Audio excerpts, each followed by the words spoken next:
তুই বেঈমান কখনো যেন সুখী না হইতে পারস। এখন আবার কিছু মানুষ বলবে না তাহলে কেমন ভালোবাসলি যে তাকে সুখী হইতে দেখতে পারবি না, বাট সে তো কথা দিয়েছিল যে তিনি পাশে থাকবে। তাহলে তাহলে কিভাবে তাকে ক্ষমা করব? হয়তো তার জন্য দোয়া করুন, নাকি দোয়া করার জন্য তার পরিবার আছে, অভিশাপ দেওয়ার জন্য আমি আছি। তার মতো বেঈমান, তার মতো বিশ্বাসঘাতক, তার মতো প্রতারককে কখনো ক্ষমা করতে নেই। তাকে অভিশাপ দেওয়ার জন্য আমি সর্বোচ্চ দিয়ে প্রস্তুত, সব সময় প্রস্তুত অভিশাপ দেওয়ার জন্য। কারণ সে আমাকে ভালোবাসছিল, যখন ভালোবাসছিল তখন তো কত নানান কথা বলছিল যে পাশে থাকবে। আমার কি দোষ ছিল? হয়তো হয়তো মধ্যবিত্ত, বাট তোর মতো বেঈমান যে কখনো সুখী না হইতে পারে, তোর মতো বেঈমান যে কখনো সুখী না হইতে পারে। কি পাবি জীবনে, কি পাবি জানি না। তোরে যে সৃষ্টিকর্তা কখনো ক্ষমা না করে, তুই যে বিশ্বাসটা ভাঙলি, এই বিশ্বাস কি কোনোদিন রক্ষা করতে পারবি? কেমনে মানে কেমনে একটা মানুষ পারে একটা মানুষের সাথে স্বপ্ন দেখায়, ভালোবাসে, কথা বলে, রাত জাগে, তারপর মানুষটাকে কিভাবে ভুলে থাকে, কিভাবে মানুষটাকে স্বপ্ন দেখায় যদি ভালো হইতে না বাসতে পারে। এখন এই কথাগুলো শুনে আবার কিছু মানুষ আছে যে বলবে, আরে তুই তাহলে ভালোটা বাসলি কি তাকে ক্ষমাই করতে পারবি না? আবার কই মানে সৃষ্টিকর্তা যা করে ভালোর জন্য করে। আবার বলবে আনে যে হ্যাঁ পরিস্থিতি অনুকূলে ছিল, পরিস্থিতি তার কূলে ছিল না। ভাই, পৃথিবীতে পরিস্থিতি কার কূলে থাকে? পৃথিবীতে পরিস্থিতি, যে কোনো জিনিসে পরিস্থিতি কার কূলে থাকে? পরিস্থিতি তো নিজে তৈরি করে নিতে হবে। পরিস্থিতি তো আর এমনি চলে আসবে না যে তুমি যাও আমি আইতে আসি। সফলতা, এই যে সফলতা, কাজ করতে যান, সফলতা পাইতে হইলে যে পরিস্থিতি তো আপনার খুলে থাকে না, আপনাকে পরিশ্রম করিয়ে যাইতে হয়।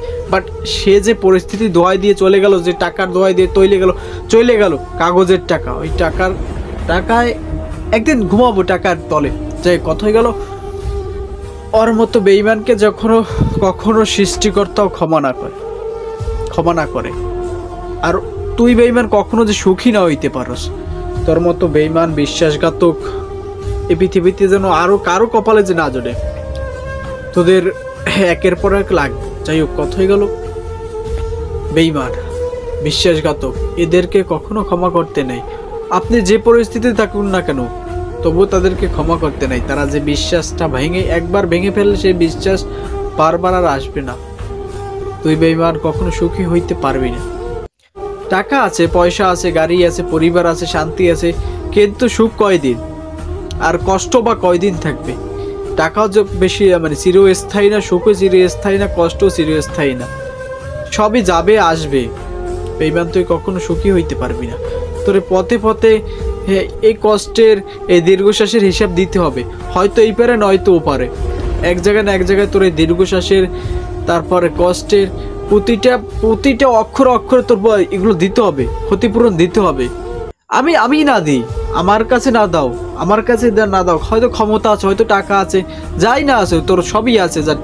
সৃষ্টিকর্তার উপরে কেউ নেই, উপর মালিকের ছাড়া কেউ নেই পৃথিবীতে। উপর মালিকই একমাত্র সবার মালিক। টাকারও মালিক, পয়সারও মালিক, ক্ষমতারও মালিক, সবার মালিক ওই উপরওয়ালা। তো ওই উপরওয়ালার উপরে কেউ চালাই করতে পারবে না। তুই উপরওয়ালা যখন হিসাব নেবে তখন ঠিকই এর ক্ষতিপূরণ অবশ্যই তোর দিতে হবে, দীর্ঘশ্বাসের হিসাব অবশ্যই দিতে হবে। বাট একটা মানুষকে যে কথা দিয়ে বিশ্বাস রাখতে পারে না, সেই বিশ্বাস বা সেই কথা না দিলেই হয়, না দিলেই পারে। বাট বারবার ওই মানুষটাকে কষ্টকে মানে যখন ওই কথাটা আমি রাখতে পারবো না, তাহলে কথাটা কি জন্য দেব? যখন আমি জানিও খয়রাতির সাথে আমি কিসের জন্য চলবো, কোন কালে চলবো, কোন দুঃখে চলবো, সে তো জানি আমি খয়রাতি, তার জন্য কিসের চলাচলি।